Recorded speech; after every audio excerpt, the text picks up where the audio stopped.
ಎಲ್ರಿಗೂ ನಮಸ್ತೆ. Lakshmi's life style and ರೆಸಿಪೀಸ್ಗೆ ಸ್ವಾಗತ. ಮನೆಯಲ್ಲಿ ಕೇವಲ 3 ಪದಾರ್ಥಗಳಿದ್ರೆ ಸಾಕು, ಸಾಫ್ಟ್ ಆದಂತಹ ದೋಸೆ ರೆಡಿ ಆಗಿಬಿಡುತ್ತೆ. ಇದಕ್ಕೆ ಯಾವುದೇ ರೀತಿಯ ಕಡಲೆ ಹಿಟ್ಟು ಬೇಡ, ರವೆ ಬೇಡ, ರುಬ್ಬೋದು ಬೇಡ, ಹಾಗೆ ಸೋಡಾ ಕೂಡ ಬೇಕಾಗಿಲ್ಲ. ಕೇವಲ 10 ನಿಮಿಷಗಳಲ್ಲಿ ಈಸಿಯಾಗಿ ಈ ಗೋಧಿ ದೋಸೆನ ಮಾಡ್ಕೋಬಹುದು. ಹಾಗೆ ಇದಕ್ಕೆ ಹೊಂದ್ಕೊಳ್ಳೋ ರೀತಿಯ ಚಟ್ನಿ ರೆಸಿಪಿನೂ ಕೂಡ ನಿಮ್ಮ ಹತ್ರ ಶೇರ್ ಮಾಡ್ಕೊತಾ ಇದ್ದೀನಿ. ವಿಡಿಯೋನ ಸ್ಕಿಪ್ ಮಾಡದೆ ನೋಡಿ. ಸಬ್ಸ್ಕ್ರೈಬ್ ಮಾಡ್ಕೊಂಡಿಲ್ಲ ಅಂದರೆ ಸಬ್ಸ್ಕ್ರೈಬ್ ಮಾಡ್ಕೊಳ್ಳಿ. ಮೊದಲಿಗೆ ದೋಸೆ ಹಿಟ್ಟು ರೆಡಿ ಮಾಡ್ಕೊಳ್ಳೋದಕ್ಕೆ ಒಂದು ಪಾತ್ರೆನ ತಗೊಂಡು ನಾನು ತೋರಿಸಿರುವಂತಹ ಕಪ್ಪಲ್ಲಿ 2 ಕಪ್ ಆಗೋ ಅಷ್ಟು ಗೋಧಿ ಹಿಟ್ಟನ್ನ ಜರಡಿ ಹಿಡ್ಕೊಂಡು ಸೇರಿಸ್ಕೊತಾ ಇದ್ದೀನಿ. ಜೊತೆಗೆ 2 ರಿಂದ 3 ಟೇಬಲ್ ಸ್ಪೂನ್ ಆಗುವಷ್ಟು ಅಕ್ಕಿ ಹಿಟ್ಟು, ಹಾಗೆ ಅದೇ ಕಪ್ ಅಳತೆಯಲ್ಲಿ 4 ಕಪ್ ಆಗುವಷ್ಟು ಮೊಸರನ್ನು ಕೂಡ ಸೇರಿಸ್ಕೊತಾ ಇದ್ದೀನಿ. ಹಾಗೆ ರುಚಿಗೆ ತಕ್ಕಷ್ಟು ಉಪ್ಪು. ಇಷ್ಟಿದ್ರೆ ಸಾಕು, ಈಸಿಯಾಗಿ ದೋಸೆನ ಮಾಡ್ಕೋಬಹುದು. ಹಾಗೆ ಹೆಲ್ದಿ ಆಗು ಇರುತ್ತೆ. ಚಪಾತಿ ತಿಂದು ಬೇಜಾರಾಗಿದ್ರೆ ಇದನ್ನು ಒಮ್ಮೆ ಟ್ರೈ ಮಾಡ್ಬೋದು. ಇವಾಗ ಇದಕ್ಕೆ ಸ್ವಲ್ಪನೇ ನೀರು ಸೇರಿಸ್ಕೊಂಡು ಚೆನ್ನಾಗಿ ಮಿಕ್ಸ್ ಮಾಡ್ಕೊಳ್ಳಿ. ಗಂಟಿಲ್ದಲೇ ಇರೋ ರೀತಿ ಮಿಕ್ಸ್ ಆಗಬೇಕು. ನೋಡಿ, ಈ ರೀತಿ ಸೋಟಿನ ಸಹಾಯದ ಮೂಲಕ ದೋಸೆ ಹಿಟ್ಟಿನ ಅದಕ್ಕೆ ಒಂದು ಗಂಟಿಲ್ದಲೇ ಇರೋ ರೀತಿ ಈ ರೀತಿ ಮಿಕ್ಸ್ ಮಾಡ್ಕೊಳ್ಳಿ. ನೋಡಿ, ಇವಾಗ ದೋಸೆ ಹಿಟ್ಟು ರೆಡಿ ಆಗೋಯ್ತು. ಸೋಡಾನ ನಾನು ಸೇರಿಸ್ಕೊಂಡಿಲ್ಲ. ನೀವೇನಾದ್ರೂ ಬೇಕು ಅಂದರೆ ಒಂದು ಚಿಟಿಕೆ ಸೋಡಾನ ಸೇರಿಸ್ಕೊಬೋದು, ಆದರೆ ಅವಶ್ಯಕತೆ ಇಲ್ಲ. ದೋಸೆ ಚೆನ್ನಾಗೇ ಬರುತ್ತೆ.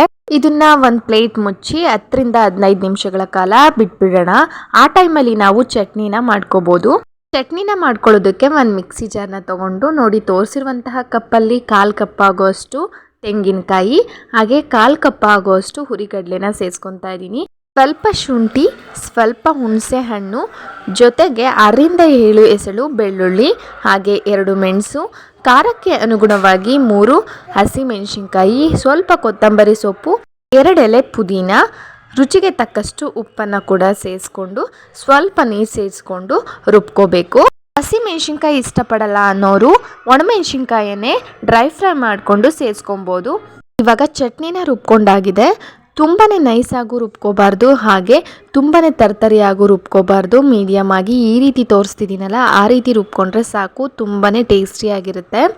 ಯಾವುದೇ ರೀತಿಯ ದೋಸೆ, ಪೂರಿ, ಚಪಾತಿ, ರೊಟ್ಟಿಗೆಲ್ಲ ಕಾಂಬಿನೇಷನ್ ಚೆನ್ನಾಗಿರುತ್ತೆ ಈ ಚಟ್ನಿ ಜೊತೆ. ಈ ಕಡೆ ದೋಸೆ ಹಾಕೋದಕ್ಕೂ ಕೂಡ ತವಾನ ಇಟ್ಕೊಂಡು ಚೆನ್ನಾಗಿ ಬಿಸಿ ಮಾಡ್ಕೊಂಡಿದ್ದೆ. ಹೈ ಫ್ಲೇಮಲ್ಲಿ ಇಟ್ಕೊಂಡೆ ಬಿಸಿ ಮಾಡಿಕೊಂಡು ನಂತರ ದೋಸೆನ ಹಾಕೋಬೇಕು. ದೋಸೆನ ಹಾಕೊಂತಾ ಇದ್ದೀನಿ, ನೋಡಿ ಎಷ್ಟು ಚೆನ್ನಾಗಿ ಬರ್ತಿದೆ ಅಂತ. ಜೊತೆಗೆ ಎಣ್ಣೆನ ಸ್ಪ್ರೆಡ್ ಮಾಡಿಕೊಂಡು ದೋಸೆ ಮೇಲೆ ದೋಸೆನ 1 ನಿಮಿಷಗಳ ಕಾಲ ಬೇಯೋದಕ್ಕೆ ಬಿಟ್ರೆ ಸಾಕು, ದೋಸೆ ರೆಡಿ ಆಗಿಬಿಡುತ್ತೆ. ನೋಡಿ ಯಾವ ರೀತಿ ಬರ್ತಿದೆ ಅಂತ, ಸ್ವಲ್ಪನೂ ಕೀಳೋದಿಲ್ಲ.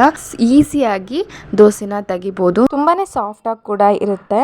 ಬೆಳಗಿನ ಬ್ರೇಕ್ಫಾಸ್ಟ್ಗೆ ಈಸಿಯಾಗಿ 10 ನಿಮಿಷದಲ್ಲಿ ಮಾಡ್ಕೋಬಹುದು. ತುಂಬಾನೇ ಈಸಿ, ಹಾಗೆ ತುಂಬಾನೇ ಕಡಿಮೆ ಸಮಯನ ತಗೊಳುತ್ತೆ. ಮಕ್ಕಳಿಂದ ಹಿಡಿದು ದೊಡ್ಡವ್ರವರೆಗೂ ತುಂಬಾನೇ ಇಷ್ಟಪಟ್ಟು ತಿಂತಾರೆ. ಹಾಗೆ ಮಕ್ಕಳ ಲಂಚ್ ಬಾಕ್ಸ್ ಹಾಗೆ ಆಫೀಸ್ ಲಂಚ್ ಬಾಕ್ಸಿಗೆ ಮಾಡಿಸಿದಂಥ ಪರ್ಫೆಕ್ಟ್ ಆದಂತಹ ದೋಸೆ ಅಂತ ಹೇಳ್ಬೋದು. ತುಂಬಾ ಚೆನ್ನಾಗಿರುತ್ತೆ. ಹಾಗೆ ಚಪಾತಿ ಮಾಡೋಕ್ಕೆ ಟೈಮ್ ಇಲ್ಲ ಅನ್ನೋರು ಕೂಡ ಈ ರೀತಿಯಾಗಿ ದೋಸೆ ಮಾಡಿಕೊಂಡು ಹೆಲ್ದಿಯಾಗಿ ತಿನ್ಕೊಬೋದು. ಚಪಾತಿ ತಿನ್ನೋಕ್ಕೆ ಇಷ್ಟ ಇಲ್ಲ, ಹಾಗೆ ಮಕ್ಕಳು ಚಪಾತಿ ತಿಂತಿಲ್ಲ ಅಂದ್ರೂ ಈ ರೀತಿಯಾಗಿ ಮಾಡಿಕೊಡಿ, ತುಂಬಾ ಇಷ್ಟಪಟ್ಟು ತಿಂತಾರೆ. ತುಂಬ ರುಚಿಕರವಾಗಿರುತ್ತೆ. ನೋಡಿ, 2ನೇ ಸಲನೂ ದೋಸೆ ಹಾಕಿ ತೋರಿಸ್ತಿದ್ದೀನಿ. ಸ್ವಲ್ಪನೂ ಕೇಳೋದಿಲ್ಲ, ತುಂಬ ಚೆನ್ನಾಗಿ ಬರುತ್ತೆ. ಹಾಗೆ ನೀವೆಷ್ಟು ಬೇಕೋ ಅಷ್ಟು ತೆಳ್ಳಗೆ ನೀವು ದೋಸೆನ ಹಾಕೊಬೋದು.